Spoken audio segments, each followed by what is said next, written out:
3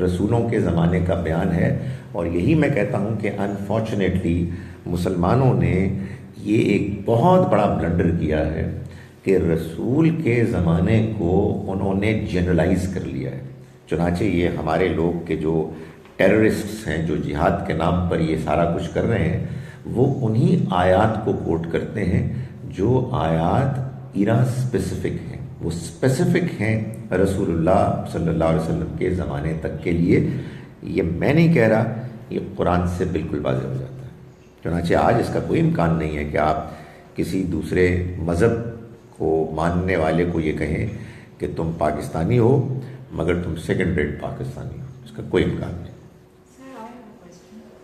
یہ مسلمان جو مختلف طبقوں میں بٹے ہوئے ہیں، فرقوں میں، اور آپس میں ایک دوسرے کو مار رہے ہیں، تو اب ان کو اکٹھا کرنے کون آئے گا؟ کس طرح اکٹھے ہوں گے یہ، یا قیامت تک اسی طرح چلتا رہے گا؟ دوسری بات ہی صحیح لگتی ہے جی، اس لیے کہ دو ہی طریقے ہو سکتے تھے.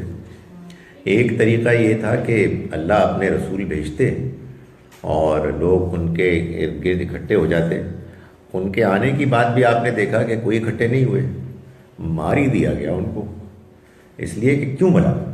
اس لیے کہ یہ دنیا ایک آزاد دنیا ہے. اللہ تعالیٰ نے ایک جگہ فرمایا ہے سورہ ہود میں آیت نمبر 118 میں. آپ میری میموری سے امپریس نہ ہو، یہ ایسے میں نے رٹا لگایا ہوا ہے، اور کل اس میں آیا تھا. سورہ نمبر 11 ورس 118 اللہ کا ارشاد ہے وَلَوْ شَاءَ رَبُّكَ، اگر تمہارا رب چاہتا لَجَعَلَ النَّاسَ أُمَّةً وَاحِدَةً، تو تمام انسانوں کو ایک دین میں جمع کر دیتا. وَلَا يَزَالُونَ مُخْتَلِفِينَ، مگر اس نے ایسا نہیں چاہا، یہ اختلاف کرتے رہیں گے. کیا مطلب؟ یعنی مطلب یہ ہے کہ اس نے یہ چاہا کہ یہ دنیا کی زندگی ایک جینون امتحان ہو. اس کو جینون امتحان بنانے کے لیے یہ ضروری تھا کہ لوگوں کو جینون آزادی ملے. یہ اس آزادی کا نتیجہ ہے کہ لوگ اختلاف کرتے ہیں. خدا نے یہ فیصلہ کیا ہے کہ وہ اس کو نہیں روکے گا. چنانچہ میں گزارش کر رہا تھا کہ اللہ کے رسول بھی آتے ہیں تو کیا ہوتا ہے، سب ایک دین کو مان نہیں لیتے، بلکہ جو سچے ہوتے ہیں وہ ان کے ساتھ شامل ہو جاتے ہیں، جو جھوٹے ہوتے ہیں کھوٹے ہوتے ہیں وہ الگ ہو جاتے ہیں اور ان کو ختم کر دیا جاتا ہے. دوسرا طریقہ وہ تھا کہ جس کو اللہ تعالیٰ نے تجویز کیا مسلمانوں کو، وہ آج بھی اس پر عمل کریں تو وہ متحد ہو سکتے ہیں. لیکن مسلمانوں نے فیصلہ کیا کہ ہم نے اللہ تعالیٰ کے اس مشورے کو نہیں ماننا. اور وہ مشورہ وہ ہے کہ جو سورہ آل عمران سورہ نمبر 3 کی آیت نمبر 103 میں ہے کہ وَاعْتَصِمُوا بِحَبْلِ اللَّهِ جَمِيعًا وَلَا تَفَرَّقُوا، اور تم اللہ کی رسی یعنی قرآن کو سب کے سب مل کر مضبوطی سے پکڑ لو اور تفرقے سے بچ جاؤ. تو ہم نے یہ طے کیا کہ ہم نے اللہ کی کتاب کو مضبوطی سے نہیں پکڑنا، نہیں سمجھنا، نہیں اس پر غور کرنا، نہیں اس کی بنیاد پر ایک دوسرے سے بات چیت کرنی، بلکہ اپنے اپنے بزرگوں کی بات سننی ہے. تو پھر اب تفرقے سے آپ نہیں روک سکتی، اور اللہ میاں نہیں روکنا چاہتے. تو قرآن کو بھی اب آپ اگر دیکھیں ہر ایک کی انٹرپریٹیشن ڈفرینٹ ہوتی ہے، تو کیسے ہم مضبوطی سے اور پکڑ کے اور یونائٹ ہو سکتے ہیں اس کے اندر؟ بیکاز ہر کوئی ایک آیت کا ذرا ڈفرینٹ ہی. وجہ یہ ہے کہ قرآن کا پڑھنا اور انٹرپریٹ کرنا مسلمانوں کی مجبوری ہے. وجہ یہ ہے کہ مسلمان سارے مانتے کہ اللہ کی کتاب ہے، لیکن اللہ کی کتاب کو مضبوطی سے پکڑنے کا مطلب یہ ہے کہ اس کو پڑھیں اور تمام آؤٹ سائیڈ سورسز سے آزاد کر کے پڑھیں. ہمارے لوگ قرآن کو پڑھتے ہیں اور پہلے سے اوپینین فارم کر کے پڑھتے ہیں، اور قرآن کو یہ کہتے ہیں کہ یہ بولو. یہ قرآن کو پڑھنا نہیں ہے، مجھے اجازت دیں، یہ قرآن کی انسلٹ ہے کہ آپ قرآن پر اپنا نقطۂ نظر امپوز کریں. تو آنیسٹلی یہ تو ہوتا ہے کہ جب آپ لوگوں سے بات کر رہے ہوتے ہیں اور قرآن کی بنیاد پر کر رہے ہوتے ہیں تو کہتے ہیں جی کہ انہوں نے تو یہ کہا ہے. تو ان کو یہ بتانے کی ضرورت پیش آتی ہے کہ انہوں نے یہ کہا ہے. انہوں سے مطلب اللہ میاں.